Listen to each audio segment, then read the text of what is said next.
আজ বিকেলে আনুষ্ঠানিকভাবে আত্মপ্রকাশ করবে ছাত্র তরুণদের নয়া রাজনৈতিক দল জাতীয় নাগরিক পার্টি। আহ্বায়ক হচ্ছে নাহিদ ইসলাম আর সদস্য সচিব আক্তার হোসেন। নতুন দলে যাত্রা শুরুর সব ধরনের প্রস্তুতিও সম্পন্ন করেছে জাতীয় নাগরিক কমিটি। সারা দেশ থেকে ৩-৪ লাখ লোকের সমাগম ঘটবে দাবি নাগরিক কমিটির। তারা অংশ নেবেন আগামী জাতীয় নির্বাচনে। ওবায়দুল্লাহ মামুন জানাচ্ছেন বিস্তারিত। জুলাই বিপ্লবের অন্যতম কারিগর দেশের তরুণ সমাজ। জুলাই অভ্যুত্থানে মূল চালিকা শক্তি ছিল তারা। হাসিনা সরকারের পতনের পর বৈষম্য বিরোধী ছাত্র আন্দোলন ও নাগরিক কমিটি সহ বেশ কয়েকটি প্ল্যাটফর্ম গঠিত হয়। ধীরে ধীরে চলতে থাকে দল গঠনের প্রক্রিয়া।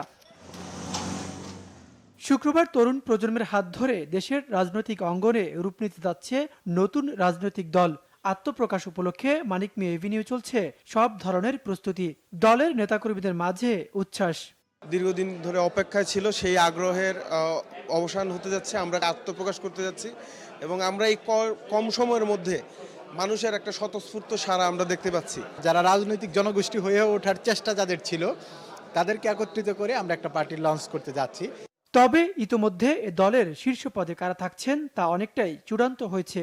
নাহিদ ইসলাম আহ্বায়ক, আক্তার হোসেনকে সদস্য সচিব, নাসিরউদ্দিন পাটোয়ারিকে প্রধান সমন্বয়কারী, সার্জিস আলম উত্তরাঞ্চলের মুখ্য সংগঠক ও হাসনাত আবদুল্লাহকে দক্ষিণাঞ্চলের মুখ্য সংগঠক হিসেবে চূড়ান্ত করা হয়েছে।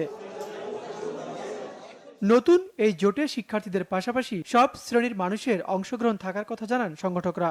এই যে একটা অভূতপূর্ব সারা পুরো বাংলাদেশ থেকে আমরা তাদের এই প্রত্যাশার যে পারদ সেটাকে সবসময় বজায় রেখে সততা, ন্যায়, দেশপ্রেম এগুলোকে সামনে রেখে দেশ এবং দেশের মানুষের প্রায়োরিটি সবার আগে রেখে আমরা কাজ করে যাব।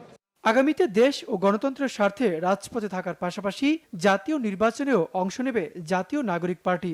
সারা বাংলাদেশ থেকে মানুষ আসার আগ্রহ প্রকাশ করছে। পরিমাণগত দিকটা আসলে ওইভাবে নিশ্চিত হওয়া যায় না, তবে আমরা সারা বাংলাদেশ থেকে আমরা অভূতপূর্ব সাড়া পাচ্ছি এবং সবাই আসতে চাচ্ছে, সবাই জানতে যাচ্ছে, আগ্রহ সৃষ্টি হয়েছে। প্রত্যেকটি রাজনৈতিক দলের চূড়ান্ত লক্ষ্য থাকে, সেটির দিকে অবশ্যই আমরা যাচ্ছি। দেশের সব রাজনৈতিক দল, বিশিষ্টজন, কূটনীতিক ও জুলাই বিপ্লবে আহত ও নিহত পরিবারদেরও আমন্ত্রণ জানানো হয়েছে নতুন রাজনৈতিক দলের আত্মপ্রকাশ অনুষ্ঠানে।